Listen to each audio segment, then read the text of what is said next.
नमस्कार, मैं पीयूष गोयल। आज मैं यहाँ पर सनातन धर्म और आर्टिफिशियल इंटेलिजेंस की इम्पोर्टेंस के ऊपर चर्चा करने के लिए आया हूँ और मेरे साथ अतिथि हैं कबीर जी महाराज। महाराज जी नमस्कार। नमस्कार। कबीर जी महाराज एक आध्यात्मिक गुरु और महंत हैं बूढ़ेनाथ बाबा जी रायबरेली से। महाराज जी मैं बहुत गौरव महसूस कर रहा हूँ कि आपने इस चर्चा के लिए वक्त निकाला और इस पॉडकास्ट को शुरुआत करने के लिए आज आप यहाँ पर आए हैं। हमारे दर्शकों को थोड़ा-सा अपने बारे में बताइए कि बूढ़ेनाथ बाबा की पीछे से विरासत क्या है? और आध्यात्मिक मार्गदर्शक की तरह आप कैसे हमारे आम जनता को, हमारे साथियों को और हमारे श्रोताओं को आप मार्गदर्शन दीजिए? सबसे पहले तो बहुत-बहुत आभार पीयूष जी आपका। ऐसे समय में सनातन धर्म के मूल्यों को चर्चा में लाने के लिए, उन बिंदुओं पे बात करने के लिए जो समाज के लिए बहुत ज़रूरी है। और जब सनातन धर्म को हम बदलते युग में देखते हैं आर्टिफिशियल इंटेलिजेंस के साथ, तो उन विषयों की व्यापकता और भी ज़्यादा बढ़ जाती है। बूढ़ेनाथ बाबा धाम की ज़िम्मेदारी मिलने के बाद बहुत सारे विषय ऐसे सामने आते हैं जहाँ पे हमें लगता है कि तकनीकी जिस गति से बदल रही है, उस गति से हमारा रहन-सहन, हमारी अप्रोच बदल रही है या नहीं बदल रही है। मेरी ज़िंदगी के लगभग 15 साल पीयूष जी मैंने प्रोडक्टिविटी कंसल्टेंट के रूप में गुज़ारे और ये 15 सालों ने मुझे इतना गहरा अनुभव दिया समाज का, व्यापार का, बिज़नेस प्रोसेसेस का, बिज़नेस में किस तरीके के कंडक्ट्स होते हैं उनका, का, तकनीकी के प्रयोगों का। और जब ऐसे विषयों में आप जाते हो तो आपकी समझ थोड़ी-सी गहरी होती है कंपैरेटिवली। और जब ऊपर वाले का आशीर्वाद दूसरी तरह से मिलना शुरू हुआ, रामेश्वरानंद जी के माध्यम से और मार्गदर्शन में और आशीर्वाद से जब बूढ़ेनाथ बाबा धाम की ज़िम्मेदारी मिली, तो ये जो समझ थी, उस समझ के साथ ये ज़िम्मेदारी और भी गहरी होती चली गई। अब यहाँ पे आके ऐसा लगता है कि अगर हम सच में इस समय पे आगाह नहीं हुए या हमने अपनी आने वाली पीढ़ी को आगाह नहीं किया कि समय जिस तेजी से बदल रहा है उसमें अपनी रिलेवेंसी को बनाए रखने के लिए अपने आप को उस जगह पे भी रिलेवेंट रखने के लिए जहाँ पे आज आप हो उसके लिए आपको कुछ और प्रयास करने पड़ेंगे। तो तब से आर्टिफिशियल इंटेलिजेंस और उससे रिलेटेड जितनी भी अलाइड एप्लीकेशंस बनती चली जा रही हैं तो उन पे चर्चा का क्रम धीरे धीरे उभर के सामने आया। अब इस पूरी की पूरी चर्चा को विद्यालयों के माध्यम से, ऐसे डिस्कशंस के माध्यम से, छोटे-छोटे ग्रुप्स के माध्यम से, जो युवा भी उस पे बात करना शुरू करें और उसके माध्यम से वो अपनी ज़िंदगी में क्या-क्या प्रैक्टिकल चेंजेस हो रहे हैं, उस पे भी बात करना शुरू करें। तो इस तरीके का प्रयास और भावना चर्चा लेके बहुत ज़रूरी है। बहुत ज़रूरी है। तो महाराज जी सनातन धर्म और आर्टिफिशियल इंटेलिजेंस दोनों अपने आप में बहुत बड़े, अपने आप में बहुत व्यापक हैं, अपने आप में बहुत स्थापित हैं, परंतु दोनों एक दूसरे से जुड़े भी हुए हैं। तो आप क्या कहते हैं कि सनातन धर्म और जो आज का एक बदलता समाज है, जो बदलती आज का बदलाव बहुत फास्ट है। आज हम आर्टिफिशियल इंटेलिजेंस के दौर के अंदर हैं, इसको आप ट्रांजिशन युग समझ लीजिए या आप इसको फास्ट मूविंग समझ लीजिए या जेन जी बोल लीजिए, मतलब ट्रांजिशन बहुत फास्ट है। आपने कोई चीज कल सीखी और वो आज पुरानी हो गई। आपका इस बारे में आपका विचार क्या है? आपका प्रश्न में बहुत सारी संभावनाएँ निकल के आती हैं, जिसमें हम सनातन धर्म को भी समझना चाहते हैं, आर्टिफिशियल इंटेलिजेंस और सनातन धर्म को भी जोड़ना चाहते हैं। जेन जी जो न्यू जनरेशन है, इस जनरेशन पे उसके प्रभाव को भी जानना चाहते हैं और इस पूरे के पूरे उपक्रम में मेरे विचार क्या हैं और मैं कहाँ पे स्टैंड करता हूँ। इसको मैं थोड़ा सा अलग अलग करूंगा, सेगमेंट करूंगा। सबसे पहले सनातन धर्म, आज की जनरेशन एक आम आदमी और इस मतलब इस दुनिया के अंदर फास्ट फूड में मैं एज ए इंडिविजुअल चाहता हूँ कि आप हमें बताएं कि जब कोई सनातन धर्म की बात करता है तो सनातन धर्म की बात करता है तो 2 लाइन 3 लाइन के अंदर हम उसको कैसे कम्युनिकेट करता है, ये है सनातन। सनातन धर्म तो अपने आप में 2 शब्द हैं, जो पूरी व्यापकता बताते हैं। लेकिन कई बार क्या होता है कि एक छोटे से गागर में बहुत सारी सागर भर जाता है। हाँ, तो गागर में सागर भरने जैसा है सनातन धर्म को अगर हम 2-3 लाइन में इसका व्यापकता या इसकी पूरी की पूरी व्याख्या करने की कोशिश करें, जो संभव नहीं है किसी भी तरीके से। लेकिन जैसा कि आपका प्रश्न था जिसमें एक व्यापकता थी, उस व्यापकता के साथ अगर इसको हम अटेम्प्ट करेंगे, तो हो सकता है कि हम बहुत नज़दीक पहुँच हाँ, बस पाएँ मेरा एक उस समझ के उद्देश्य है पास कि में। जो लोगों अब को मैं ज्यादा वक्त नहीं है उनको सनातन थोड़ा। धर्म और आर्टिफिशियल इंटेलिजेंस। सनातन धर्म को हम समझते हैं एज ए ह्यूमन। ह्यूमन कैसे समझते हैं? अपनी इंटेलिजेंस के आधार पर समझते हैं। आज अगर आप अपनी समझ को, जो आप सनातन धर्म के बारे में समझते हैं, जैसे आपका एक भाव जागृत हुआ कि सनातन धर्म के मूल को समाज के पास पहुंचना चाहिए, तो ये पीयूष जी की इंटेलिजेंस है। पीयूष जी अपनी इंटेलिजेंस से एक दूसरी इंटेलिजेंस को अप्रोच करना चाहते हैं। यही तो है कि हमारी जो इंटेलिजेंस है, उस इंटेलिजेंस के माध्यम से हम समाज के अलग अलग वर्ग के लोगों के माइंड को, लोगों के, आई एम स्पेसिफाइंग ह्यूमंस के, जानवरों को आप सनातन धर्म नहीं सिखाना चाहते। whatever they are living और जो भी सिचुएशन है वो जी रहे हैं, they are perfect, that perfect नहीं भी हैं, लेकिन उनको उसके साथ एडजस्ट करना पड़ रहा है। Human has been given a special power, जिसके कारण वो पेनेट्रेट कर सकते हैं, डाइसेक्ट कर सकते हैं, मनुष्य इंटेलेक्ट कर सकते हैं। तो ह्यूमन इंटेलिजेंस के माध्यम से आज हमने कुछ चीजों को विकसित किया, अपनी समझ को विकसित किया। तो सबसे पहले अगर हम उस पैटर्न पे जाना चाहते हैं तो ह्यूमन इंटेलिजेंस को हमें समझना पड़ेगा कि ह्यूमन इंटेलिजेंस के सोर्सेस क्या हैं। जैसे आपके केंद्र से अगर कोई भाव उठता है, आपके अंदर से कोई विचार उठता है, कोई भावना किसी भी चीज के लिए जग जाती है, तो उसके सोर्सेस क्या हैं, केंद्र क्या है। उसी केंद्र के कारण आप हो। आप as a evolve human being हो सकते हो या लेस इवॉल्व ह्यूमन बीइंग हो सकते हो। तो ह्यूमन इंटेलिजेंस के सोर्सेस हैं उसके 5 सेंसेस, जिसके माध्यम से हम क्या करते हैं, देखते हैं, सुनते हैं, महसूस करते हैं, है ना, बोलते हैं, टच, स्मेल, विजन, साइट, हमारा 5 जो हमारे फंडामेंटल सेंसेस हैं, जिसके कारण से हम इंफॉर्मेशन गैदर करते हैं। तो हम जो भी खाते हैं उसका हम टेस्ट डेवलप करते हैं, वो टेस्ट हमारी बॉडी को बना देता है, वही टेस्ट धीरे धीरे हमारे मन को भी बनाता है सटल लेवल पे। हम जो भी देखते हैं वो हमारा एक्सपीरियंस बन जाता है, हम जो स्मेल करते हैं वो हमारे एक्सपीरियंस में further add on value add on कर देता है। तो इस तरीके से हमारे सेंसेस हमारी जिंदगी को वो बना देते हैं जो भी आज हम बन के यहाँ पे बैठे हैं।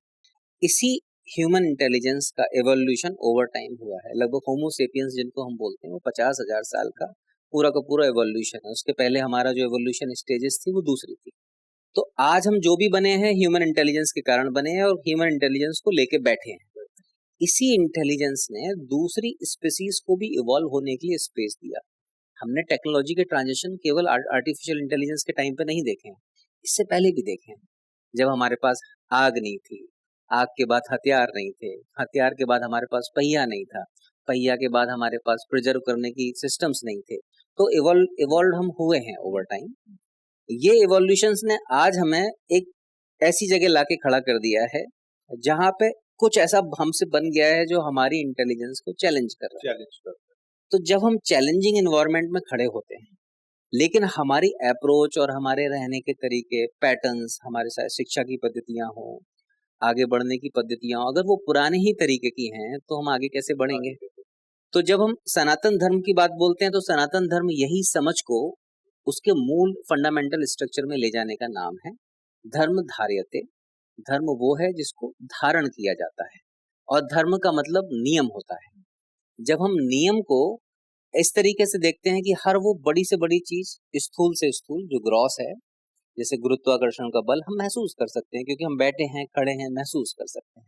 कुछ ऐसे बल और फोर्सेस हमारे ऊपर अप्लाई होते हैं जिसको हम महसूस नहीं कर सकते, जो हमारे अंदर चल रहे हैं। हमारे अंदर पूरा का पूरा एक इंजन चल रहा है, डाइजेस्टिव सिस्टम चल रहा है, खून हमारी रगों में इतनी तेजी से दौड़ रहा है कि उसकी आवाज ऐसी हो सकती है कि हम शायद हिल जाएं। तो कुछ ऐसे धर्माज हैं जो सटल लेवल पे हमारे इमोशंस पे, हमारे थॉट्स पे, हमारी एनर्जीज पे लागू होते हैं कि क्यों किसी को देख के हमें बेचैनी होती है, क्यों किसी की आवाज सुन के हमें शांति मिलती है। तो हर वो छोटे से छोटी चीज और बड़े से बड़ी चीज जो हम पे आरोपित होती है वो धर्म है, और हर धर्म का एक विशेष प्रयोजन है। आज गुरुत्वाकर्षण का बल है तो यह हमें स्थिर रखता है, लेकिन इसी धर्म के विरुद्ध अगर हम खड़े हो जाएं तो हमें मार सकता है। जैसे छत से अगर हम कूदेंगे तो हम मर जाएंगे, लेकिन यही धर्म हमें सहारा देता है चलने के लिए। तो जब इन विषयों की हमें बहुत गहरी समझ आ जाती है, विशेष समझ आ जाती है, और उनसे जो सूत्र बनते हैं जो आपके वेदों में लिखे गए हैं या अलग अलग पुराणों में लिखे गए हैं, जो वेदों को मानते हैं उन्होंने भी इसी तरीके के प्रैक्टिकल्स किए हैं, उन्होंने भी इसी तरीके की प्रक्रियाएं बनाई हैं जिससे नए धर्मों का भी उदय हुआ है। तो जो वेदों को मानते हैं उनके लिए भी सनातन धर्म शाश्वत है, जो नहीं मानते हैं वो भी सनातन धर्म के अनुकूल ही जी रहे हैं। तो धर्मो रक्षति रक्षिता, एक सूत्र जो वाक्य है हमारे शास्त्रों का, वो ये कहता है कि धर्म की हम रक्षा करेंगे तभी धर्म हमारी रक्षा करेगा। इसका एक मतलब और भी है कि धर्म के हिसाब से अगर हम चलेंगे, चाकू का काम सब्जी काटना है, लेकिन ये गला भी काट सकता है। तो धर्म का सही मानक क्या है? यही हम समझने की कोशिश कर रहे हैं कि समाज में एक आम आदमी, अभी जो पहले वाला सवाल था उसका दूसरा फेज अब हम पहुंचते हैं उस पर। क्यों वहां पे अटेम्प्ट करना जरूरी है? क्योंकि हमने सनातन धर्म को ह्यूमन इंटेलिजेंस से जोड़ा, लेकिन ह्यूमन इंटेलिजेंस ने कुछ और इंटेलिजेंस बना दी। अब ये इंटेलिजेंस क्या कर रही है कि हमें धीरे धीरे लेथार्जिक करती चली जा रही है, डोरमेंट करती चली जा रही है, एक दायरे में लिमिटेड करती चली जा रही है, अब जिसको हम आर्टिफिशियल इंटेलिजेंस बोल रहे हैं। नाउ कंपेयर करें, अगर हम एक ह्यूमनली इंटेलिजेंट कैसे होता है अपने सेंसेस के थ्रू, आज अगर जो आर्टिफिशियल इंटेलिजेंस है उसके पास सोर्सेस कितने हैं? आपके पास तो 5 सेंस हैं, आपके पास 2 आंखें हैं, उसके पास कितनी आंखें हैं? कितनी आंखों से वो दुनिया को देख रहा है, किस किस जगह पे देख रहा है जहां पे शायद हमारा ध्यान भी नहीं जाता। हमारे पास आंखें हैं लेकिन दिन भर में हमें कुछ ही चीज याद रह जाती है, मे बी हम सारी चीज रिकॉर्ड कर रहे हो, लेकिन हमारे पास एक्सेस नहीं है। उसके पास यहाँ का भी एक्सेस है, अमेरिका का भी एक्सेस है, और आपके पूरे के पूरे ब्रह्मांड का भी एक्सेस है। तो ये आंखें आपको ताकतवर बनाएंगी कि कमजोर बनाएंगी?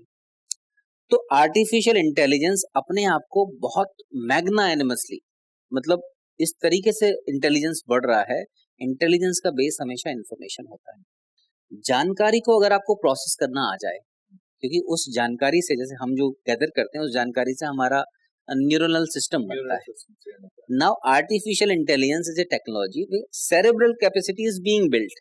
उनके पास भी वही कैपेसिटी, वही इंफ्रास्ट्रक्चर है, वही सॉफ्टवेयर, जिस तरीके से हमारा ब्रेन का सॉफ्टवेयर उसको न्यूरॉन्स बोल रहे हैं, आर्टिफिशियल इंटेलिजेंस के पास बाइनरी सिस्टम। तो बाइनरी पावर, अब तो वो देख रहे हैं कि बाइनरी को भी वो मतलब ओवरलैप करके धीरे धीरे दूसरे सिस्टम्स के थ्रू सिस्टम्स बना रहे हैं। तो ये कैपेसिटी उसको और इंटेलिजेंट बनाती है। तीसरा जो फेज था आपके क्वेश्चन का, वो ये था कि हम जैन जी को कैसे इसमें देखें। हाँ, मतलब जैन जी, हमारी जो ट्रांसफॉर्मेशन है या जो हमारी ये जनरेशन है जैन जी, उन लोगों के लिए चीजें इतनी कन्वीनियंट हो गई हैं, इतनी फास्ट हो गई हैं। जैसे कि एक छोटा सा एग्जांपल, टच फोन। एक छोटे से बच्चे को बड़ा आसान लगता है कि इस बटन को दबाने से वीडियो प्ले हो जाएगा, और वीडियो प्ले होने के बाद उसके मूड के हिसाब से वो स्क्रॉल करके उस वीडियो को चेंज भी करते। तो उसके लिए उसके दिमाग के अंदर, जैसे आपने कहा कि हमारा पिछले आदमी ने इनोवेशन करी, इन्वेंशन करी, उसने सर्वाइवल किया। अब जंगल में रात को ठंड लग रही है तो खाना बनाना है, तो उसने इनोवेशन करी। जैसे हम बोलते हैं कि आवश्यकता ही इनोवेशन या आविष्कार की जननी होती है, बट यहाँ पर कोई इनोवेशन नहीं हो रही है। यहाँ पर सब कुछ बहुत सहज और कन्वीनियंट हो गया, और उसकी वजह से जो हमारी जनरेशन जी है, उनकी समझने की जो बेसिक फंडामेंटल्स, वो मुझे एज अ पर्सन लगता है कि बहुत वीक हो गया। और वहां पर सनातन धर्म के जो प्रिंसिपल्स हैं, अगर हम उनके ऊपर थोपेंगे, जैसे कि हमारे पेरेंट्स ने किया, या हमारे जो नॉर्मल धार्मिक गुरु हैं, या हम जो हमारे समाज के नेता लोग हैं, अगर हम थोपेंगे या उनको फोर्सफुली उसके ऊपर पुश करेंगे, तो हमारी जनरेशन जेड उसको एक्सेप्ट नहीं करेगी। और वही हो रहा है, वो उसको रेजिस्ट कर रहे हैं, वो इसको रिपेल कर रहे हैं। तो यही मेरा एक सबसे बड़ा एक दर्द भी है, और मैं आपसे मैं चाहूंगा आप हमारे दर्शकों को मार्गदर्शन दें कि सनातन जनरेशन जेड कैसे, सिंपल शब्दों में, कैसे वो इसको धारण करें, इसको समझें, इसके बारे में पढ़ना शुरू करें, अपनी डेली प्रैक्टिसेस में इसको इंक्लूड करें। जैसे सुबह बोलते थे कि ये प्रार्थना करनी चाहिए, तो कैसे हम इस पूरी जनरेशन को बहुत आसान शब्दों में बता पाए कि आप यहाँ से शुरू करें। हमने ह्यूमन इंटेलिजेंस और आर्टिफिशियल इंटेलिजेंस के एक कॉम्बिनेशन को हम देख रहे हैं, जहाँ पे आर्टिफिशियल इंटेलिजेंस हावी हो रही है। कई लोगों को इससे बेचैनी भी होती है, तो वो इसको अपोज भी करते हैं, बार बार आप एआई क्यों कर रहे हो। लेकिन अब बात तो हमें करनी पड़ेगी कि एआई के समय में आप इसको नजरअंदाज तो नहीं कर सकते।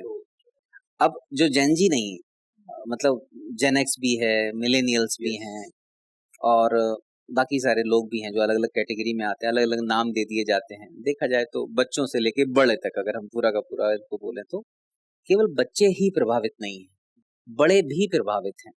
आज हमारी पूरे समाज का हर तबका इस तरीके से एक्सपोज्ड है कंटेंट के लिए, और वो कंटेंट है वो कॉन्टेक्चुअल नहीं है कि उनको जो चाहिए वो दिया जाना चाहिए। जैसे हमारा हमेशा से पर्सनलाइज नहीं है, कस्टमाइज नहीं है, फिल्टर्ड नहीं है, अनफिल्टर्ड कंटेंट है, बच्चे पोर्नोग्राफी के लिए एक्सपोज्ड हैं।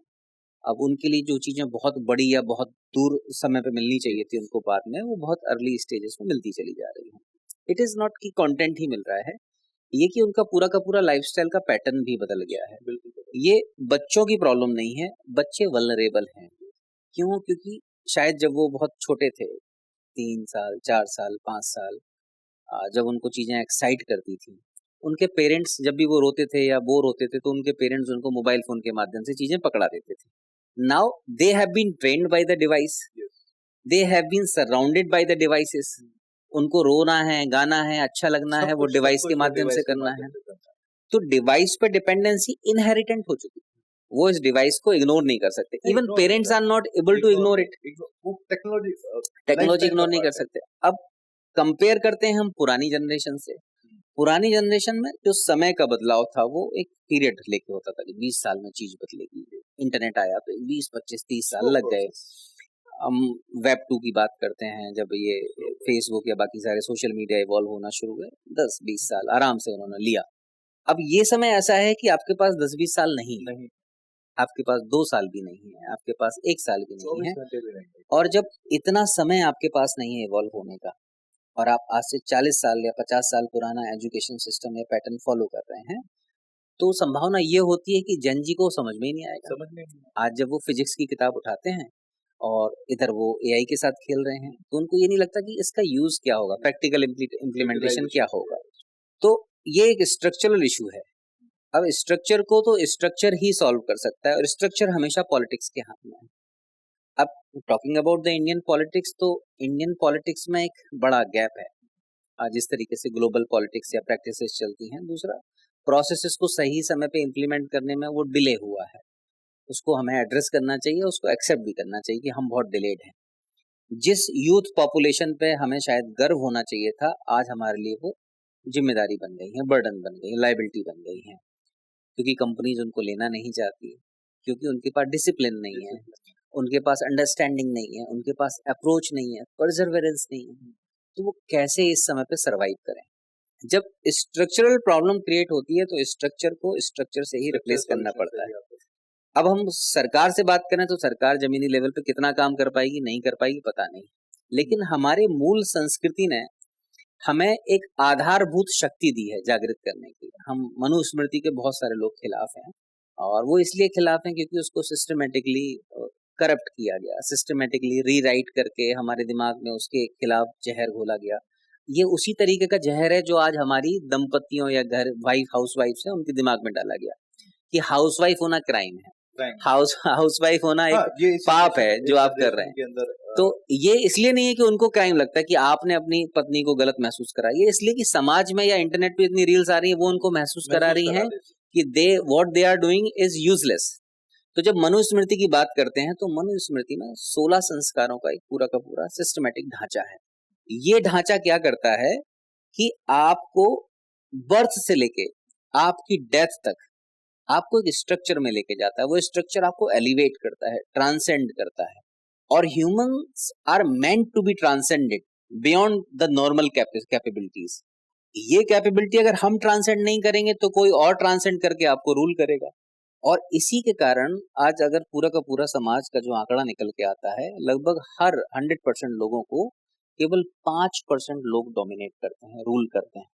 दैट ऑल्सो सेज कि 5% लोग ही अवेयर होते हैं आपकी पूरी की पूरी कम्युनिटी में, जो नई चीजों को समझते हैं, नई तरीके से इम्प्लीमेंट और इम्प्लीकेट करते हैं अपनी जिंदगी के साथ। ये जो 5% का आंकड़ा है पीयूष जी, ये बढ़ना चाहिए। अगर ये लिमिटेड रहेगा तो धीरे धीरे जो स्लेवरी वाली कंडीशन है वो समाज में इम्प्लाई हो जाएगी। बात से मैं बिल्कुल सहमत हूँ, बट क्वेश्चन मेरा अभी भी खड़ा होता है कि 5% वो लोग हैं जो या तो समझिए कि चीजें समझ गए हैं, या इन 95% को ओवर पावर कर। ये जरूरी नहीं वो 5% लोग सनातन धर्म या धार्मिक है, समझ गए।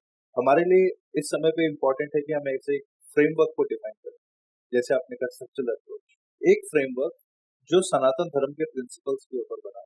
क्योंकि अगर हम पॉलिटिक्स की बात करते हैं, आज हम 140 करोड़ लोग हैं, हमें पता है 90 करोड़ लोगों को हम राशन सरकार दे रही है, तो पॉलिटिशियंस के ऊपर एक रिस्पॉन्सिबिलिटी भी है, वो बहुत बड़ी।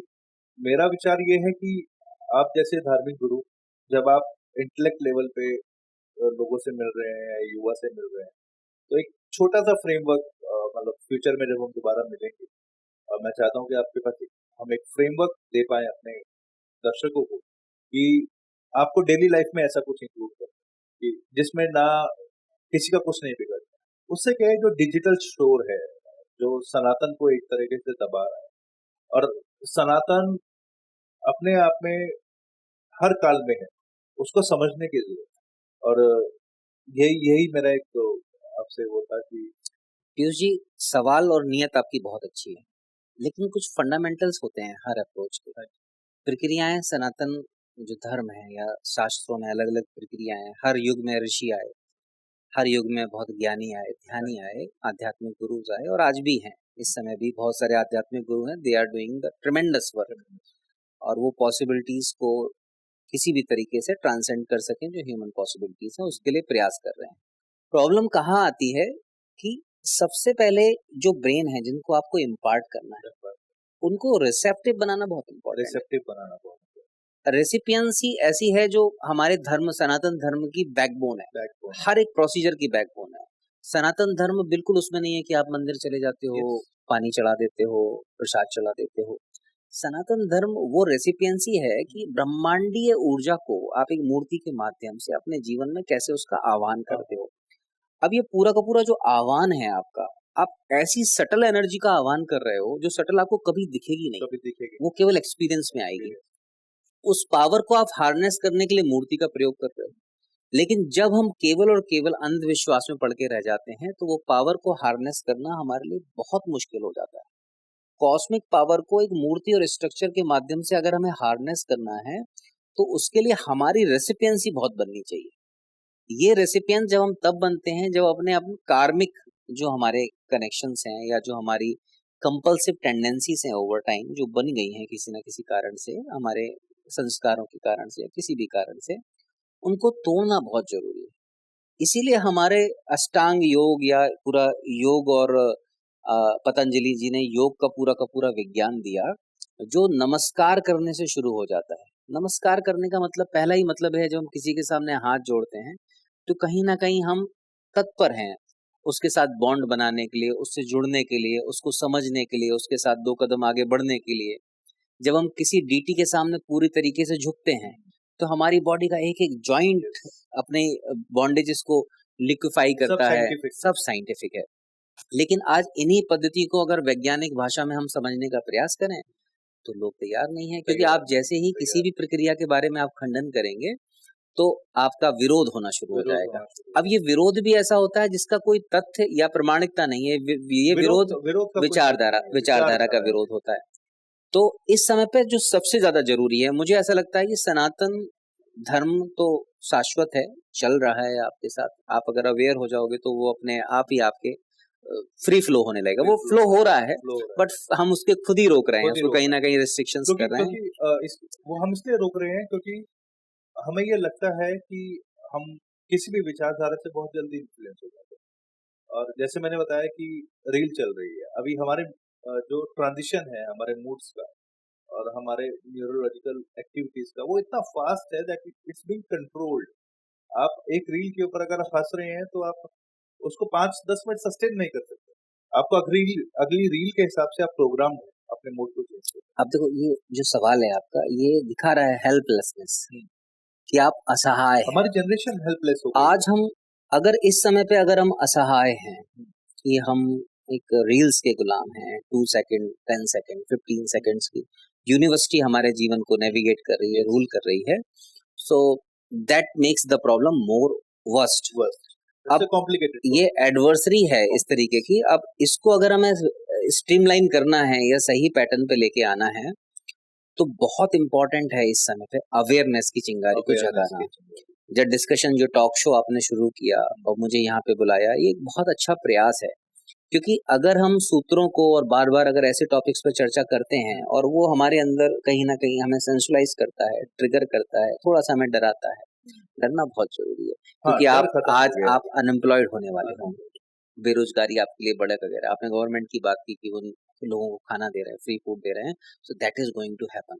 यूनिवर्सल बेसिक इनकम की तरफ हम जा रहे हैं और पूरी दुनिया जाएगी, क्योंकि रोजगार रहेगा नहीं, रोजगार खत्म। मशीन धीरे धीरे टेक ओवर कर आप लेंगी। क्या समझते हैं कि अब इस जमाने में ऑटोमेशन है, ठीक है, तो अब जैसे मैं सनातन को धर्मता हूँ कि आत्मचिंतन, तो ऐसा हम कैसे अपनी जनरेशन जेड को या अपनी करंट जनरेशन को समझा पाए कि ये जो वक्त आप बचा रहे हैं, क्योंकि वक्त सबसे कीमती है इस धरा पर, आप ऑटोमेशन से जो वक्त बचा रहे हैं उस वक्त को कैसे आप पॉजिटिव तरीके से कंसोलिडेट करें और प्रोडक्टिव तरीके से ह्यूमैनिटी, सस्टेनेबिलिटी या अपनी आने वाली फ्यूचर जनरेशन के लिए इन्वेस्ट करें। आपका इस बारे में क्या कहना है? किसी भी चीज से लड़ने के लिए जिसके बारे में आप रेडी नहीं है, सबसे पहले तो आपको उसको अंडरस्टैंड करना पड़ेगा। और फाइटिंग सिंड्रोम तो तब आता है जब आप उसको टेक ओवर कर सको या डिफीट कर सको। यहाँ पे तो टेक ओवर की बात ही नहीं, आपको हार्मोनाइज करना पड़ेगा, साथ में चलना पड़ेगा। तो अंडरस्टैंडिंग इज वेरी इंपॉर्टेंट। अब जैसे आपने बताया कि हमें समझना पड़ेगा या नई चीजों को हमें जानना पड़ेगा, हमारे दैनिक दिनचर्या में आना चाहिए, तो artificial intelligence is something that is learning way beyond you can imagine. एक एक चीज का एप्लीकेशन हर दिन हर तरीके से बढ़ता चला जा रहा है। फ्यूचर इज, अब जैसे बड़े बड़े जो डेवलपर्स हैं इन प्लेटफॉर्म्स के, उनकी कमेंट्री ये बोलती है कि down the line 10 years ASI will be prevalent. That means कि ASI अगर प्रीवेलेंट होगी तो एक एक ASI के माध्यम से जो ह्यूमनॉइड बनेगा, it will be 10,000 times more capable than a human being. अब कैपेबिलिटीज आप सोचो किस किस क्षेत्र में होगी, सोचने के तरीके में, भावनात्मक तरीके से, परफॉर्मेंस करने के तरीके, एनर्जी वाइज।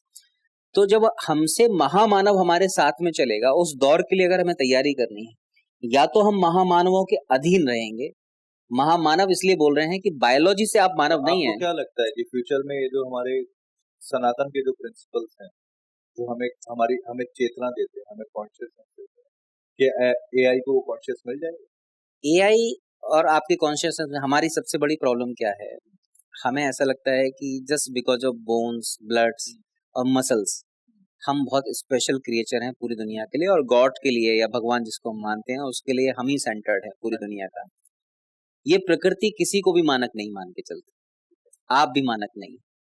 अगर आपसे बेहतर स्पीसी इवॉल्व होने के लिए तैयार है, तो प्रकृति उसके साथ भी उसी तरीके से खड़ी रहेगी जिस तरीके से आपके साथ खड़ी। तो नेचर भी अडेप्ट करेगी। नेचर, आप डिजिटल नर्वस सिस्टम की बात कर रहे हैं, जब आपके पास एक नर्वस सिस्टम है, तंत्र का तंत्र जो आपको संचालित करता है, तो व्हाई नॉट डिजिटल? हम कौन होते हैं इसको रोकने वाले और डिनाई करने वाले? जो भी कुछ हो रहा है या बन रहा है वो आपके कंट्रोल से बाहर है, आप उसको रोक भी नहीं सकते। इट विल हैपन और इट इज हैपनिंग। सामंजस्य आपको बिठाना पड़ेगा। आपके पास डेफिनेटली नैसर्गिक क्षमताएं हैं कि you can up scale your self, you can transcend your self, कि जो भी सिचुएशंस आएंगी, वर्स्ट आएंगी, बेस्ट आएंगी, तो उनके साथ आप क्या बेस्ट कर सकते हो, वर्स्ट आएंगी तो उनके अगेंस्ट आप कैसे खड़े हो सकते हो। तो अब ये मुद्दा ऐसा है कि अब बहुत शॉर्ट में ही खत्म हो गया, क्योंकि अगर हम सच में बात करें, लोगों को लगेगा कि हम आर्टिफिशियल इंटेलिजेंस के पक्षधर हैं, लेकिन पक्षधर आर्टिफिशियल इंटेलिजेंस के नहीं है, चुनौती है ये एक बहुत पहले से और बहुत सबको पता है, जो हमारे साथ दर्शक भी हैं और आप, ये मानव जीवन सबसे ज्यादा अमूल्य, इसका कोई मोल नहीं। अब वो बात अलग है कि कितने योनियों में हमें, वो एक अलग पूरा एक चैप्टर है, but still on this earth अगर हम बाहर निकले और आसपास के जीवन जंतु को देखें, पेड़ पौधों को देखें या और लोगों को देखें, जो शक्तियां, जो कैपेबिलिटीज हमारे पास, और आर्टिफिशियल इंटेलिजेंस को बिल्ड करने वाला भी हमारा ही है। अब यहाँ पर सबसे ज्यादा इम्पोर्टेंट ये आ जाता है कि जो टेक्नोलॉजी हमने डेवलप करी है, अगर वो हमें कंट्रोल कर रही है, सो दूसरी तरफ पे हम लोगों को अपनी कैपेबिलिटी इंक्रीज करने के लिए अगर हम उस टेक्नोलॉजी के सर्वेंट बन जाएंगे, या if that technology start controlling us, तो फिर तो सब विनाश की तरफ जा रहा है। देखो, जो भी चीज शुरू हुई है that has to be ended at a point. ये तो लॉ है, हम एक एक कोश का जो हमारे अंदर है वो भी ओवर टाइम डिके होती है, and that has to end. वैसे ही प्रकृति का भी अपना एक साइकिल है, प्रकृति भी एक साइकिल में इवॉल्व होके एंड की तरफ जाती है, रीजनरेट होती है, तो something has to become the cause of it. लेकिन ये क्या है कि को एग्जिस्टेंस है, को एग्जिस्टेंस में everyone has to thrive and survive. तो प्रयास हमारे इतने बुलंद होने चाहिए कि जो हमारा सर्वाइवल है, ये सर्वाइवल, हम जैसे सनातन धर्म में हम रीबर्थ की हमेशा बात करते हैं।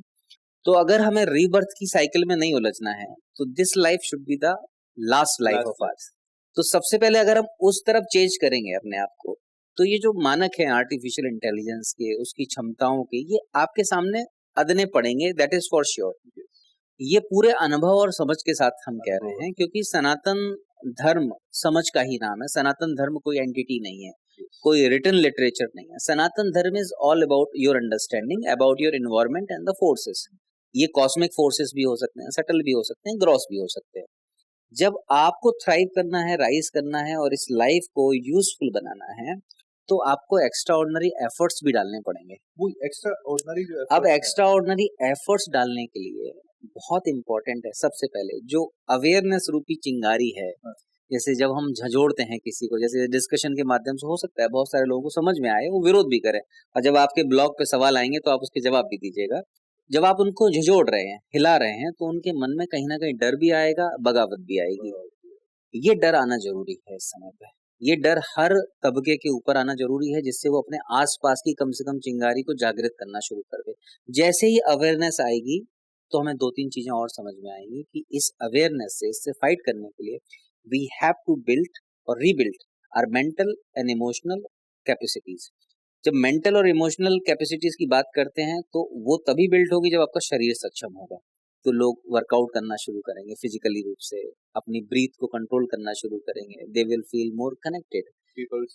जब वो डिसिप्लिन में आएंगे, द बिगेस्ट प्रॉब्लम इज कि हमारा डिसिप्लिन हमसे ब्रेक हो गया। वो इसलिए हो गया ना कि हम लोग सब कुछ, मैंने बोला ना कि क्वेश्चन ऑफ सर्वाइवल नहीं। आपने पूरे ब्लॉग में, इस डिस्कशन में कई बार मुझसे पूछा प्रोसेसेस क्या हो सकती हैं सना, मैंने आपको एक बार भी जवाब नहीं दिया। जवाब इसलिए नहीं दिया मैंने क्योंकि ये प्रोसेसेस, अगर हम बोलें कि आपको सुबह उठ के प्राणायाम करना चाहिए, वो सबको कपाल भाती करना चाहिए, ये वही बात हो जाएगी कि वही बात हो गई जो सभी लोग बोल रहे हैं, और अच्छा, बहुत अच्छा काम कर रहे हैं रामदेव जी या बहुत सारे लोग। लेकिन मेरा जो सबसे बड़ा कंसर्न है इस समय पे, कोई भी आपकी एक्टिविटी, कोई भी प्रोसीजर, जब तक लोग उसको अडॉप्ट नहीं करेंगे या उसका पार्ट नहीं बनेंगे, जब तक वो एक सर्टेन लेवल पे अवेयर ना हो। क्योंकि हमारे पास प्रतीक बहुत सारे हैं, हमारे पास बहुत मंदिर हैं, बहुत सारे डीटीज हैं, लेकिन हमारे पूरे के पूरे समाज से प्रक्रियाएं खत्म हो गई हैं, और प्रक्रियाओं को पुनर्स्थापित करने की जरूरत हमें है, और वो तभी होंगी स्थापित जब हम लोगों को जगा देंगे, झंझोड़ेंगे कि अब जो समय है, ये समय थोड़ा सा जागने का है, ये समय थोड़ा सा और ज्यादा भागने का है, ये समय ऐसा है कि हम किसी ऐसी चीज को समझ लें, हाँ, जो ऊर्जा हम वो बचा समझ तो हमें आने वाले समय में रिलेवेंट रखे। और जो भी हमारे साथ इवॉल्व हो रहे हैं, स्पीसीज बोल लो या कुछ भी बोलो, जो smart cities, smart towns, smart humans, humanoids, जो कुछ भी बनेगा, उसके साथ हम सामंजस्य को बिठा सकें। ये बहुत कॉन्शियस लिविंग के बारे में आपका क्या कहना है? कॉन्शियस लिविंग लेटे लेटे नहीं हो सकती। Conscious living is all about striving.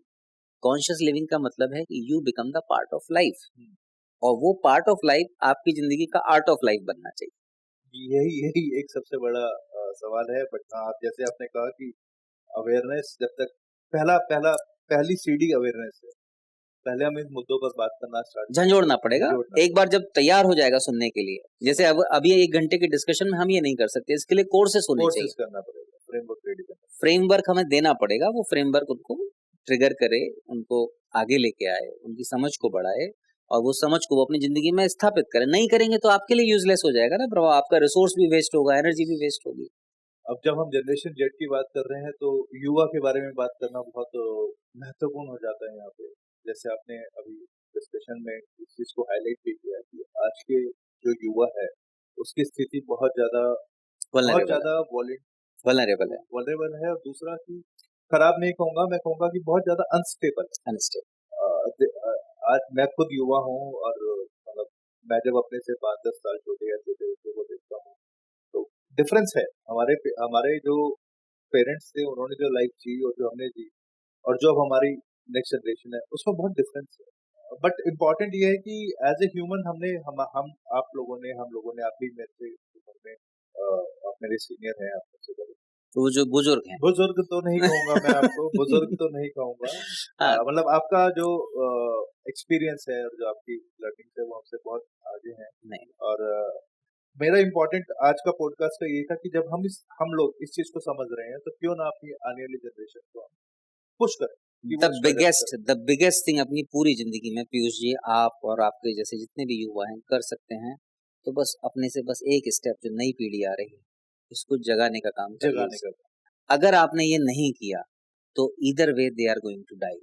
तो इसी संदर्भ में युवा, धर्म और डिजिटल लिविंग, इन तीनों को के समीकरण समझ लीजिए, या इस मॉडर्न एरा के अंदर ये तीनों जो आइडेंटिटीज हैं या तीनों इकोसिस्टम्स हैं, इनको आप कैसे देखते धर्म का मतलब, धर्म ही हमें नैतिकता देता है, विज्ञान हमें नैतिकता नहीं देता।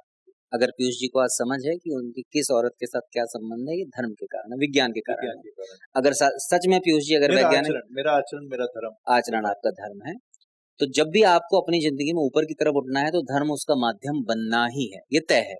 तो जब हम युवाओं की बात करते हैं तकनीकी समय में और इस खास तौर से इस ट्रांसफॉर्मिंग फेज में जहाँ पे जिंदगियां बदल रही हैं, तो यहाँ पे धर्म के प्रयोग, धर्म की व्याख्याएं, धर्म की प्रक्रियाएं युवा जनों तक पहुंचनी चाहिए, लेकिन उस पैकेजिंग में पहुंचनी चाहिए जो उनको समझ में आए। Packaging is very important. आप अब इस ब्रांडिंग और मार्केटिंग के समय में हैं, इस समय पे अगर ओल्ड पैकेजिंग होगी आपकी पाखंड वाली, अंधविश्वास वाली, नहीं मानो क्योंकि हम ये कह रहे हैं, इस समय पे चैलेंजेस आएंगे। युवा सुनना चाहता है, युवा बात करना चाहता है, लेकिन उसको बात बताने वाला कोई होना चाहिए, उनके तरीके उनको समझाने वाला कोई होना चाहिए। और यही आप सबका, हम सबका प्रयास होना चाहिए कि युवाओं की चेतना को, कॉन्शियस लिविंग जो आप बात कर रहे हो, चेतना में स्पंदन पैदा कर दें, चेतना को थोड़ा सा झंझोड़ दें कि बेटा अभी जहाँ खड़े हो ये खतरनाक समय है, सिचुएशन है, तुम ऐसी जगह खड़े हो कि बिल्कुल एज पे हो, यहाँ से गिरे तो तुम्हारे पास कोई। गुरुजी यही तो समस्या है कि वो जो जिस एरा में है वो फाइट ऑफ सर्वाइवल नहीं है। आप समझिए ना कि आज जब मेरे पिताजी ने मेरे को बाइक या गाड़ी, जब मैं 12th क्लास में, मेरे को भी बहुत जल्दी मिली, और अब हमने गाड़ी कैसे सीखी? हमने ट्रेनिंग ली, रोड पे जाते थे, हमने एक्सीडेंट किए, तो फिर डर लगता था इसको ठीक कैसे करवाएंगे, उसके लिए पैसे अरेंज किए, तो स्लोली सर्टेनली हमारे अंदर वो फियर था कि आज भी रोड पे जब चलते हैं तो फियर है। अब जो मेरी जनरेशन जेड है उसके पास एक ऑटोमेटिक व्हीकल जिसमें वो आता है और सिर्फ डालता है कि मेरे को एक्स लोकेशन पे पहुंचना है, उसके बाद का सारा काम गाड़ी का। तो वो जो लर्निंग ऑफ फियर है एंड ओवरकमिंग दैट फियर, वो एक्सपीरियंस हमारी जनरेशन के पास से गायब होते जा रहे हैं। देखो, इवोल्यूशन का मतलब ये भी होता है कि हर समय पे सिचुएशन बदल जाती है, ट्रिगरिंग फेस बदल जाता है, एस्पेक्ट बदल जाते हैं। आपकी जनरेशन में आपने बताया कि फिजिकल इनसिक्योरिटीज, मतलब today the mental trauma has become the biggest challenge of the households. 8500 बच्चे 15 साल से कम उम्र के पिछले साल सुसाइड कर लिया, ऑफिशियल आंकड़ा। अनऑफिशियल कितना बड़ा होगा कल्पना करो। ये जो समय है उनको मेंटली रूप से बहुत ज्यादा डिप्रेस रख रहा है, दे आर इनटू फियर, और ये चीजें आप तभी उनको एड्रेस कर पाओगे जब उनके पास जाओगे। आज बच्चे 4-5 बच्चे आपस में बैठ के बात नहीं कर पा रहे हैं क्योंकि इन्वायरमेंट नहीं है, क्योंकि वो शायद किसी से रिलेट नहीं कर पा रहे हैं। और ये जो माहौल है, यही जो बात करते हैं, अगर सार देखें, क्रक्स देखें इस डिस्कशन का, तो वो क्रक्स ये निकल के आता है कि हमें उन तक आउटरीच बिल्ड करके, उनके हिसाब से उनसे बात करके, चर्चा और उनके जो मेंटल फियर्स हैं उनको एड्रेस करके, उनको कहीं ना कहीं एक हमें फर्मनेस देनी पड़ेगी, स्टेबिलिटी देनी पड़ेगी, जब तक वो मेंटली सेटिस्फाई नहीं होंगे। क्योंकि हम लोग फिजिकल लेवल पे अगर वल्नरेबल थे, तो आज वो मेंटल लेवल पे, दैट इज फर्दर डीप। ये डीपनेस इतनी है कि मेंटली आदमी को अगर थोड़ा सा भी कुछ ट्रिगर हो जाए तो इंस्टेंटली वो अपने आप को किल कर एक्शन ले। मैंने बताया ना कि वो थॉट और एक्शन के बीच में जो गैप है, पहले हम लोग सोचते थे मूवी देखनी है तो प्लान किया जाता था, शाम को कंप्यूटर खोला जाएगा, सीडी लगाई जाएगी। आज भी अगर एक्सपीरियंस हमें थिएटर जाना है तो ठीक है, हम प्लान करते हैं, बट अगर आप सर्टेनली दूसरे तरीके से देखें कि एक मूवी आपने सोची, फोन उठाया, आपने नेटफ्लिक्स खोला, आपने ओटीटी लगाया, 5 मिनट में आपकी वो इच्छा पूरी हो गई। तो इससे जो हमारी एनालिटिक और लॉजिकल, और मैं कहूंगा कि एक जो जर्नी है वो बहुत शॉर्ट हो गई है। जर्नी बहुत व्यापक हो गई है। देखो, हमें इस चीज को समझना पड़ेगा, जब भी कंफर्ट एंड कन्वीनियंस बढ़ता है तो स्पिरिचुअली ट्रांसेंड होने की अपॉर्चुनिटीज बढ़ जाती है, क्योंकि आप सर्वाइवल से थोड़ा सा ऊपर उठ जाते हैं। प्रॉब्लम यह है कि इन जो भी कंफर्ट है, लग्जरी हमारे आसपास है, हम इनके कंट्रोल में आ जा रहे हैं, ये चैलेंज है। तो जितना भी जो सार निकल के आता है चर्चाओं का या आध्यात्मिक चर्चाओं का, रिलीजियस इंटरवीन का, कि कैसे रिलीजियस फिगर्स या स्पिरिचुअल फिगर्स आके हमारी लाइफ को ऊपर बढ़ा सकते हैं। उनका कहने का मतलब यही है कि जो कंफर्ट एंड लग्जरी आपको कंट्रोल कर रही है, नाउ बी अवेयर। और एक बार आप अगर अवेयर होते हो तो कॉन्शियसनेस अपने आप ही फ्री फ्लो होना शुरू हो जाता है। इसी में मैं एक चीज ऐड करूंगा, जैसे कि जब हम बडिंग थे, अभी भी बढ़ कर ही रहे हैं, क्यूरियोसिटी है, तो कहा जाता था कि पहले लोग अध्यात्म या मेडिटेशन के लिए टाइम निकालते, राइट, ठीक है, और वो निकालना पड़ता था, मतलब वो अपने बिजी शेड्यूल में से निकाल, but on comparison to today हमारे पास वक्त है, बट हम वो मेडिटेशन या कॉन्शियस या अध्यात्म के काम में नहीं लगा रहे, और यही सबसे बड़ा दुर्भाग्य है। और नहीं तो आज अगर एआई हमारे सारे काम कर रहे हैं और हम किसी तरीके से अपनी जनरेशन को या युवा को ये दिशा दे पाए कि ठीक है, आपके जो भौतिक कार्य हैं या लग्जरी है या आपके जो बेसिक चैलेंजेस है वो मीट हो रहे हैं, वो टेक्नोलॉजी कर रही है। अब ये जो आपके पास वक्त बचा है, इस वक्त की आपको कदर करनी चाहिए, आपको इसको अच्छे से। देखो, हमारे मोरल टॉक से दुनिया नहीं बदलने वाली है। मैं इसमें फर्मली बिलीव इसलिए करता हूँ क्योंकि I have tried it well. मैं किसी से बोलूं बेटा तुम अपने समय का सदुपयोग करो, सुबह जल्दी जगो, they are not going to get excited about what they are going to get excited about, कि उनकी भाषा में उनसे कौन बात कर रहा है। आई सिंपली अंडरस्टैंड इट और टोटली अंडरस्टैंड इट। जब मैं युवाओं के साथ बैठता हूँ, बात करता हूँ, when I talk about artificial intelligence, I alarm them sometimes, I learn from them sometimes. और ऐसा नहीं कि सारे ही युवा बेकार हैं, नहीं, बिल्कुल ऐसा बिल्कुल नहीं है। तो youth are becoming so smart, उनकी cerebral capacity compare to us are much better. और ऐसे एनवायरनमेंट में उनके साथ सही डायलॉग और उनको सही परिस्थितियां और सही काउंसलिंग देने की बहुत जरूरत है, जो हमारा सिस्टम नहीं कर रहा है। देने की जरूरत है। ये जो स्टेप्स हैं कि आप उनको अंडरस्टैंड करो, काउंसिल करो, देन एनवायरनमेंट क्रिएट करो, ये कॉलेजेस का, यूनिवर्सिटीज का काम है। एआई लैब्स, हम सबको मिलके लोगों को मिलके एक फ्रेमवर्क बनाना चाहिए। 100% फ्रेमवर्क बनाना चाहिए। आपको कॉलेजेस में जाना चाहिए एंड डायलॉग्स आपको एस्टेब्लिश करना चाहिए। उन डायलॉग्स के बाद जो फीडबैक मिले, उन फीडबैक को गैदर करके और सिचुएशनल, कंडीशनल, ऐसी इवॉल्विंग आपको स्ट्रक्चर बनाने पड़ेंगे। अभी आप ऐसा कोई स्ट्रक्चर नहीं बना सकते हो जो आज भी चलेगा, एक साल बाद भी चलेगा। इवॉल्विंग स्ट्रक्चर पे आपको काम करना पड़ेगा and that can be done through the colleges और educational institutes only, and that is very important. And mandirs and temples and spiritual gurus और जो religious figures हैं, they can be very supportive. If they cannot address the situation, if they cannot help them, they can at least invite someone. तो ये बड़ा openness और हर culture का हमारी awareness को क्रिएट करने का, उनको जागरूक करने के लिए ये प्रयास बहुत ही अच्छे मोमेंटम में चलाने की जरूरत है।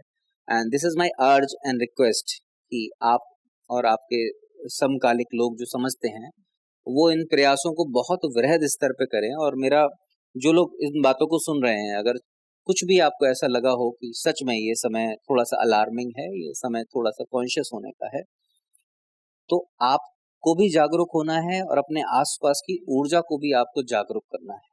क्योंकि अगर वो ऊर्जा चैनलाइज नहीं हुई तो आदमी कितना भी अलर्ट हो, कितना भी वाइब्रेंट हो, वो जैसे ही सोसाइटी में कुछ कदम चलेगा वो भी डल होना शुरू हो जाएगा। So it is time to the collective efforts. एक सामूहिक प्रयास की जरूरत है, सामूहिक सुधार की जरूरत है और सामूहिक बल पैदा करने की जरूरत है। अब महाराज जी, मैं आपसे आपके कुछ मिशन है जो मेरे संज्ञान में है, तो आपके मिशन में एक तो भूत शुद्धि केंद्र जी, और हमारा जनपद हमारा उत्पाद और सनातन संस्कार यात्रा जी, जैसी कुछ पहल आपने की है, और थोड़ा सा संक्षेप में इसके बारे में आप मुझे बता पाएंगे? जैसे जैसे जिंदगी की जर्नी आगे बढ़ती है तो आपकी समझ विकसित होती है। तो एक पड़ाव ऐसा था, ये पड़ाव शायद अराउंड 2018 और 19, just right before the corona pandemic, वहां से समझ थोड़ी सी विकसित होना शुरू हुई और कोरोना के टाइम पे और गुड हो गई क्योंकि समय मिला आपको बहुत ज्यादा रियलाइज करने का, मेडिटेट करने का, डीप कनेक्ट करने का अपने साथ। तो 2-3 फंडामेंटल चीजें समझ में आई। एक तो जो हम इतने समय से बात कर रहे हैं कि प्रतीकों की तो बहुत बहुतायत है, प्रक्रियाएं नहीं है। तो बच्चे को बिल्ड करना है, समाज को बिल्ड करना है, प्रोसीजर शुड बी देयर। तो सबसे पहले प्रक्रिया, कैसे दें प्रक्रिया। अब उस प्रक्रिया के लिए उसको तैयार करना जरूरी है। जैसे आप ऑलरेडी आप फिजिकली चैलेंज्ड हो, आपका आभा मंडल आपका साथ नहीं देता है, मतलब प्राण आपके साथ नहीं देते, आपकी एनर्जी आपका साथ नहीं देती है, तो कहीं ना कहीं ऐसा सिस्टम बनाना पड़ेगा कि आपकी एनर्जी जो है वो वाइब्रेंट हो सके, आपकी हेल्थ बेटर हो सके, तभी तो आप ऊपर सोच पाओगे। नहीं तो आप हेल्थ में और अपनी ऊर्जा के लगे रहो कि हमें तो किसी ने कुछ कर दिया है, वी आर फीलिंग नेगेटिव, हमारे ऊपर भूत प्रेत का साया है, हमारे घर में नेगेटिविटी है। तो इसके लिए प्रोसीजर और सेंटर्स बनाने बहुत जरूरी थे। तो जो समझ, जो प्रेरणा और जो चीजें मिली, उससे एक चीज निकल के आई कि हमें भूत शुद्धि केंद्रों की जरूरत है। भूत शुद्धि, जैसे भूत से सबको ये लगता है कि भूत प्रेत की बात कर रहे होंगे महाराज जी, अनस्पिरिचुअल बातें कर रहे होंगे। तो भूत का मतलब होता है एलिमेंट्स। हमारी बॉडी को अगर जितना भी डिवाइड किया जाए, जितना भी समझा जाए, तो अलग अलग एलिमेंट्स में टूटती है। The 5 are the major elements, जिसमें से जो आपका आकाश तत्व है, वायु तत्व है, अग्नि तत्व है, अर्थ है, वाटर है, ये तत्व हमें हम बनाते हैं। अब इन तत्वों का बैलेंस या परमुटेशन या कॉम्बिनेशन हमारे एग्जिस्टेंस को थ्राइव करने के लिए हमें प्रेरित करता है। तो सबसे पहले हमारी जिंदगी में जो भी हम कुछ कंज्यूम कर रहे हैं 5 सेंसेस के थ्रू, या हमारे जो भी हम बाहर से चीजें खाते पीते हैं, उससे हमारा एक कोश बनता है जिसको हम अन्नमय कोश बोलते हैं। अन्नमय कोश का मतलब हमारा शरीर बनता है। ये सबसे पहला चरण है हमारे एग्जिस्टेंस का। उसके बाद प्राणमय कोश आता है। प्राणमय कोश आपके अंदर जो ऊर्जा बह रही है, जो तंत्रिका तंत्र के माध्यम से 72,000 नाड़ियों में बह रही है। फिर उसके बाद आता है मनोमय कोश, उसके बाद विज्ञानमय कोश, फिर आनंदमय कोश। ये अलग अलग कोशों पे हमारी अलग अलग चेतना की स्थितियां होती हैं। विज्ञानमय कोश तक हमें फ्री फ्लो अपने आप को ले जाना बहुत जरूरी है, क्योंकि विज्ञानमय का दृष्टिकोण क्या होता है कि मैं नीचे की तरफ देखूं या ऊपर की तरफ देखूं, उसको चूज करना है। लॉजिकल है। अब अगर वो शरीर पे डिपेंडेंट है, वो आपके भाव ऊर्जा पे डिपेंडेंट है, ऊर्जा पे परेशानी में चल रहा है, तो वो ऊपर कभी नहीं जाएगा, ट्रांसेंड नहीं करेगा, आपको आनंद कभी नहीं देगा वो। तो जिंदगी का सूत्र भी यही है कि हमें आनंदित रहना है। तो आनंदित रहने के लिए जरूरी नहीं कि हर बार परिस्थितियां आपके हिसाब से हों, तो आपको ऐसे सेंटर्स की जरूरत है जो एटलीस्ट आपको वहां पे री-एनर्जाइज करे, न्यूट्रलाइज करे। आपने जो लादेन किया है, लादा हुआ है अपने ऊपर, चारों तरफ से जो एनफोर्स्ड है आपके ऊपर, आसपास के एनर्जीज हैं, एक्सचेंजेस के माध्यम से वो बॉन्डेजेस को लिक्विडेट करना बहुत जरूरी है। तो ये भूत शुद्धि केंद्र, अग्नि चिकित्सा, आयुर्वेदा और ज्योतिषीय विज्ञान को यूज करके पूरा का पूरा एक प्रक्रिया है। दूसरा, हमें सनातन संस्कारों की स्थापना इसी माध्यम से करें। जब लोग वहां पे आएंगे तो संस्कारों के साथ बन जाएंगे, प्रक्रियाओं के साथ बन जाएंगे। दूसरा, मंदिरों का सहकारीकरण, क्योंकि मंदिर इन प्रयोगों के लिए बहुत जरूरी है। तो जब मंदिरों पे हम काम करते हैं, आज जैसे जिस मंदिर पे मुझे प्रभार मिला हुआ है, तो वहां से हम पूरा प्रयास कर रहे हैं कि आसपास के लोगों को कैसे सहयोग मिल सके, शिक्षा मिल सके, शोध मिल सके, प्रक्रियाएं मिल सके।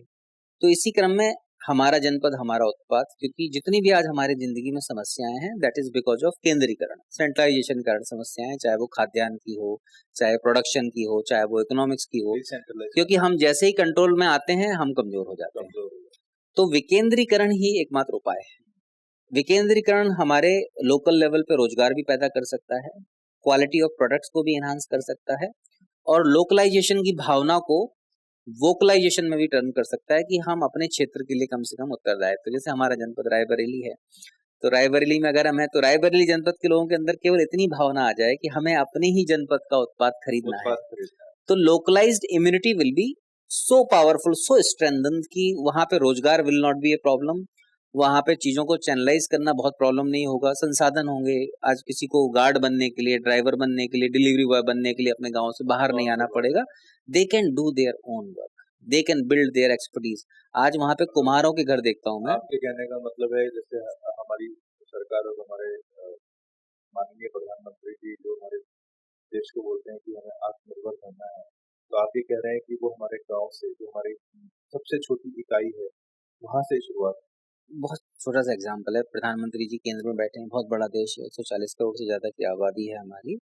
ऐसे समय में अगर पीयूष जी को आत्मनिर्भर होना हो, तो पीयूष जी क्या करेंगे? सबसे पहले पीयूष जी अपनी फिजिकल और मेंटल कैपेसिटी को तो स्टेबल करेंगे एटलीस्ट, बिल्कुल। फिर अपने लेवल पे प्रयास करेंगे। So everything starts with the one. गाँव में जब मुझे नहीं पता था, जब तक मैं शहरी आवास में परिवेश में था, जब हम जाके जब गाँव ग्रामीण क्षेत्र को देखते हैं, बहुत वल्नरेबल सिचुएशन, बिल्कुल, और इतनी तकलीफ है कि आप कल्पना नहीं कर सकते कि लोग कैसे, छोटी छोटी समस्या बहुत बड़ी है, पानी की समस्या कैसे वंचित हैं। बाकी ये सब रिसोर्सेज, लेकिन जिस तरीके से वो उनका दिमाग का स्तर हो हाँ, गया है बहुत पुअर है। बहुत दैट इज poor है। मतलब मैं कुछ मतलब ऐसे शब्द का नहीं, प्रयोग नहीं टिप्पणी करना नहीं कर चाहता, सकते हम उसको, लेकिन बट वो वो है। वो इसलिए है कि सही से प्रयास नहीं किए कुछ जा रहे चीज़ों हैं। को आप सिर्फ़ महसूस कर सकते महसूस करता हूँ हमारा जनपद, हमारा उत्पाद एक ऐसा प्रयोग है जो लोकल लेवल पे लोगों को बहुत एम्पावर करेगा। एंड हैं। सनातन संस्कार यात्रा के बारे में। सनातन संस्कार यात्रा कोई ऐसा मोमेंटम नहीं है कि हम गाड़ियां लेके निकलेंगे यात्रा करेंगे। इन्हीं प्रोसेसेस को हर जगह पे तो इम्प्लीमेंट आप करने के इसको लिए, लोगों डुप्लीकेट के करने बीच के में लिए अवेयरनेस क्रिएट करने के लिए अवेयरनेस, सनातन यात्रा में हम बात करेंगे लोगों से कि आप अपने कौन से उत्पाद जिसे कर रहे हैं। सामूहिक संस्कारों का जैसे आयोजन कि हो गया। हम लोग बोलते हैं कि हेल्दी लिविंग, सस्टेनेबिलिटी, तो इन्हीं सब चीज़ों को आप वहाँ पे जाके मैं लोगों को अगर आपको जिम्मेदारी का एहसास करा दूं किसी भी तरीके से, तो कुछ दिन तक तो आप जिम्मेदार बने रहोगे। कंसिस्टेंट करना पड़ेगा। तो सनातन संस्कार पीरियोडिक यात्रा हमारे यहाँ पीरियोडिक एक नोट उपनयन करना संस्कार पड़ेगा। है जो किसी भी उम्र के लोगों को दिया जा सकता है।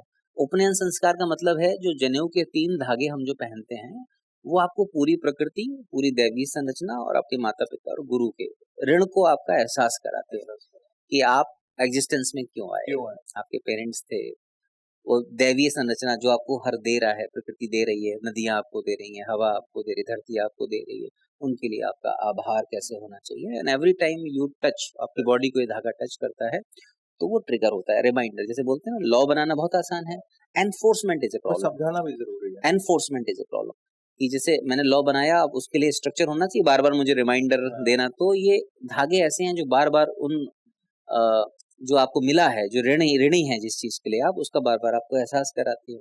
तो सनातन संस्कार यात्रा के माध्यम से एक बार सबको इसका उत्तरदायित्व देना कि आपके माता पिता, आपके गुरु, दैवीय पूरी संरचना किस तरीके से आपके जीवन को प्रभावित करती है, और वही सनातन धर्म है बेसिकली।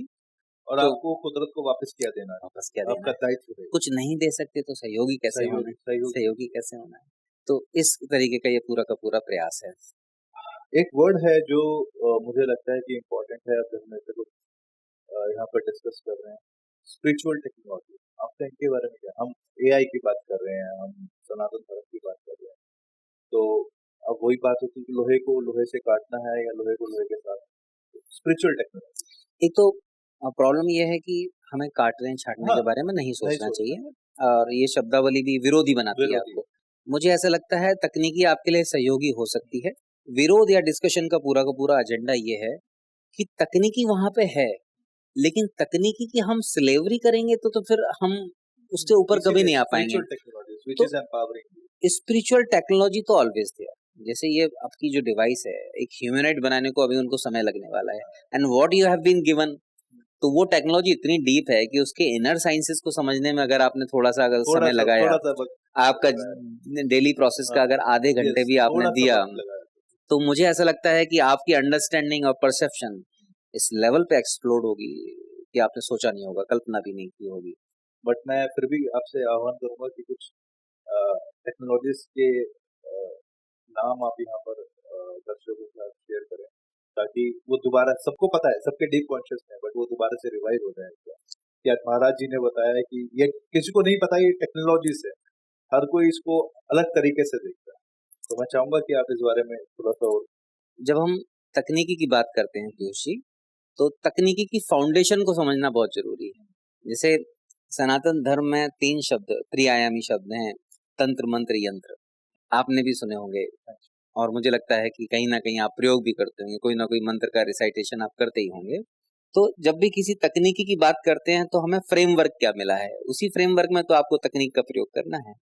अब आपका जो शरीर है इसको हम यंत्र बोलते हैं, और शरीर जो अलग अलग मॉड्यूल्स में है, जैसे आपका पाचन तंत्र है, तंत्रिका तंत्र है, आपका पूरा का पूरा सर्कुलेटरी सिस्टम है, जिसमें पूरा का पूरा ब्लड बॉडी में सर्कुलेट होता है, रिप्रोडक्शन सिस्टम है।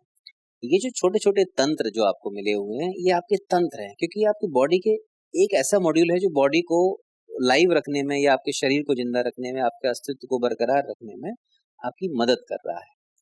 तीसरा होता है मंत्र। मंत्र वो है जो आगमन और निष्कासन है, जो स्वतः आपके शरीर में आता है और स्वतः निकल जाता है। जैसे आपकी श्वास आपको आती है और चली जाती है, ये मंत्र है। जिस दिन भी ये मंत्र रुक जाएगा, उस दिन ना तो ये तंत्र काम करेगा, ना ही यंत्र काम करेगा। तो जितनी भी स्पिरिचुअल टेक्नोलॉजीज हैं, वो इस मंत्र को वाइब्रेंट रखने के लिए प्रयोग की जाती है कि आप मंत्र से कैसे अपने आप को अलाइन कर लें। अब जैसे हम जब ज्योतिष की बात करते हैं तो आप शनि से पीड़ित हैं तो शनि का बीज मंत्र आपको दे दिया जाता है। अब व्हाट इज दैट बीज मंत्र? पहले तो शनि कौन है? शनि कोई डीटी है, कोई व्यक्ति है, क्या है शनि? तो अब ये भी एक तरीके से बहुत डीपर सिस्टम है जिसको समझने के लिए जब हम पैदा होते हैं तो प्रकृति में हर किसी की चाल होती है, हर प्लानेट एक अपनी जगह पे होता है, एक एंगल में होता है, एक स्थिति में होता है। उस स्थिति को कैप्चर करके आपका पूरा का पूरा हॉरोस्कोप बन जाता है, वही आपका जीवन बन जाता है। उस एक मंत्र के साथ आपको पूरे जीवन रहना होता है। तभी तो बोलते हैं कि वो आदमी गुस्सैल है, वो आदमी बहुत प्यारा है, वो आदमी बहुत विद्वान है, वो बहुत जल्दी सीखता है, इसको सीखने में समय लगता है। ये मूल मंत्र हम सबको मिला है, लेकिन इस मूल मंत्र से भी ऊपर उठा जा सकता है। उसी को हम विज्ञान बोलते हैं, उसी को तंत्र का विज्ञान बोलते हैं, मंत्र का विज्ञान बोलते हैं, यंत्र का विज्ञान बोलते हैं। तो जितनी भी प्रक्रियाएं सनातन धर्म के माध्यम से हमारे ऋषियों ने, मुनियों ने समझ के साथ विकसित की, वही ये सारी टेक्नोलॉजीज हैं। जो टेक्नोलॉजी सबसे पहले हमारे शरीर को अलग अलग तरीके से बैंड करने से, बैंडिंग एंड ट्विस्टिंग के मूवमेंट से, जिनको हम योगा बोलते हैं, जो आजकल बहुत ज्यादा फैंसी बन गया है, लेकिन देयर इज कंप्लीट साइंस की आपको किस तरीके से किस जॉइंट्स को ओपनिंग के लिए सनातन धर्म के बेसिक प्रिंसिपल्स हैं।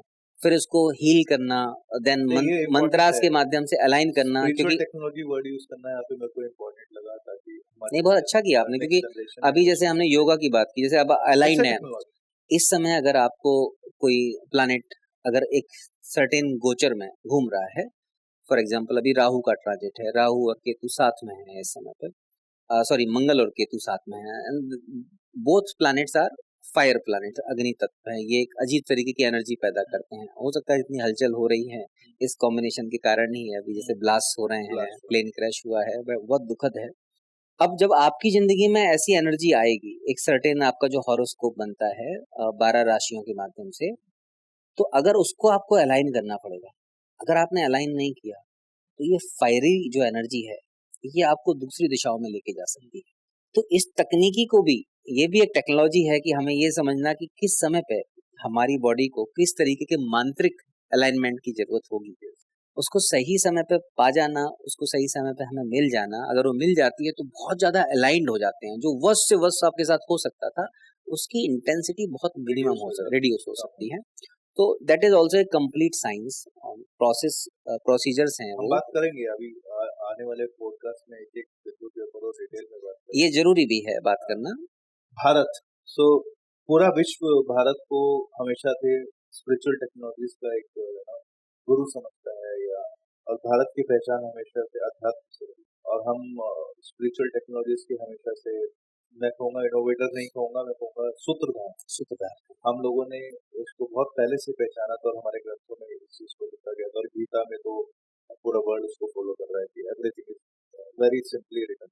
आपका क्या कहना है कि अब आने वाले फ्यूचर के अंदर एक तरफ पूरा वेस्टर्न, पूरा वर्ल्ड टेक्नोलॉजी के पीछे भाग रहा है और हमारा युवा और हम भी भाग रहे हैं, to balance that influence, that power, और आई वुड से कि जो हमारी स्लेवरी उस तरफ जा रही है, टू बैलेंस दैट, भारत किस तरीके से इन स्पिरिचुअल टेक्नोलॉजीज को, हमने पिछले एक डिकेड या 2 डिकेड के अंदर देखा है कि हमने बहुत ज्यादा इसको विश्व लेवल पे योगा डे, इंटरनेशनल डे बनाया, पर अभी भी बहुत सारी चीजें ऊपरी स्तर पर।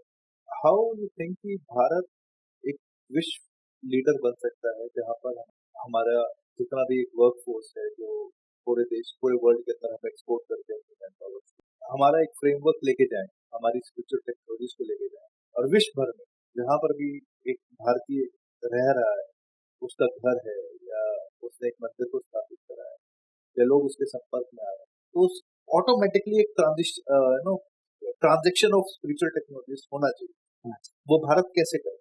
भारत अपने आप में बहुत खूबसूरत शब्द है, भारता, भावनाओं की राग पे जिस देश की ताल थिरकती हो वो है Bharat. Emotionally tuned with the raga, उसको हम भारत बोलते हैं। अब आज अगर हम बैठ के, मैं बोलूँ आप बोलें कि हमने बहुत टेक्नोलॉजीज बनाई, हमने बहुत सनातन धर्म की बनाई, तो ये बात इररिलेवेंट है, क्योंकि मुझे ऐसा लगता है कि हमने तो शायद कुछ भी कंट्रीब्यूट नहीं, हम इतरा रहे हैं उस पे जो कहीं कहीं कुछ कुछ हमें लिखा मिल गया है। ये इतराहट हमारी सबसे बड़ी कमजोरी है। हम ये मान चुके हैं कि हम इंटेलिजेंट हैं, हम ये मान चुके हैं कि हम विश्व लीडर हैं। अगर सच में हम प्रैक्टिकल हैं थोड़ा सा भी और आँख खोल के देखें, तो हम दुनिया से बहुत पीछे हैं। बहुत पीछे। केवल तकनीकी के लिए नहीं, वो आध्यात्मिक यात्रा के लिए भी हम बहुत पीछे हैं। हाँ, आज बिल्कुल, आज भारत हम के गुरु पीछे हैं। भारत के गुरु अगर मैं आज जब स्पिरिचुअल प्रोसेसेस कंडक्ट कराऊंगा, तो लोग कम आएंगे मेरे पास। लेकिन जैसे ही ये प्रक्रियाएं अगर विदेशी भूमि पर होनी शुरू हो जाए, तो पूरा का पूरा साम्राज्य बनना शुरू हो साम्राज्य जाएगा। बन गया। हर भारतीय गुरु को अपने बॉर्डर को क्रॉस करना पड़ा भारत के, और आज से नहीं, पिछले 5000 साल की कहानी है ये। आपकी मैं बात से पूरा सहमत हूँ। तो ऐसा क्यों हो रहा है कि भारत के लोगों को नहीं सीखना है? क्योंकि हमें अपनी वैल्यूज का मूल नहीं पता। हम ये मान चुके हैं कि हमें सब आता है। सब आता है। मानना हमारी सबसे बड़ी कमजोरी है और जानना हमारा सबसे बड़ा प्रयोग हो सकता है। इसीलिए ये जो डिस्कशन आप कर रहे हैं, ये जो जगाने का इस समय समय है, ये जानने के लिए हमें जगाना है। धन्यवाद गुरु महाराज जी। आज हम इस पॉडकास्ट को यहीं रोकते हैं, पर बहुत कुछ सोचने और समझने के लिए आपसे आज मिला, और मैं आशा करता हूँ कि दर्शकों को भी इस बारे में हम कुछ इंसाइट्स दे पाए होंगे। आज का मेजर जो एक छोटा सा लर्निंग है जो मैं थोड़ा सा हाईलाइट करूंगा, महाराज जी ने कहा कि बहुत कुछ है, और ये अगर आज कहेंगे कि अपने समय का सदुपयोग करो, तो वो बहुत कहना बहुत वेग स्टेटमेंट हो जाएगा। बट महाराज जी ने एक बात इनडायरेक्टली बोली कि ये जो हम सुबह उठ के नमस्ते करते हैं अपने पेरेंट्स को, या अपने देवी देवताओं को, या अपना सर झुकाते हैं, या सुबह उठ के प्राणायाम करते हैं, योगा करते हैं, ये हमारे पूरे यंत्र को सही काम करने में, और ये जो हमारा डिजिटल शोर है, इतनी शोर भरी धरती या जो हमारी सराउंडिंग्स है, इसको न्यूट्रलाइज करने में, इसके इम्पैक्ट को रिड्यूस करने में बहुत हेल्प है।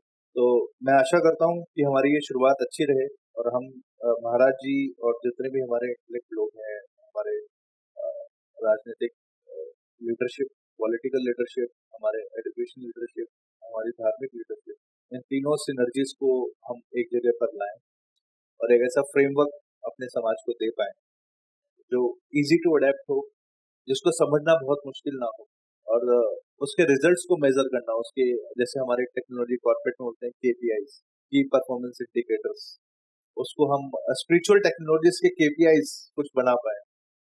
मतलब मैं हो सकता है सही वर्ड यहाँ पर नहीं यूज कर पा रहा हूँ। वो दे आर ऑलरेडी देयर। हाँ, मतलब उसको highlight KPIs are already there. उसको हम हाईलाइट नाउ कर रहे इट इज अ हैं। टाइम कि राइट पैकेजिंग, मैंने एक शब्द यूज किया, Right right packaging. Packaging is very important, Very otherwise people are not going to come to you, that is for sure.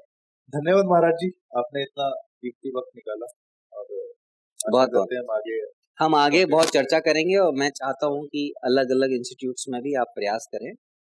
और बहुत बहुत आभार, और आपको बहुत बहुत बधाई इस प्रयास के लिए, और आगे आपकी यात्रा ऐसी चलती रहे जो आपने शुरुआत की है।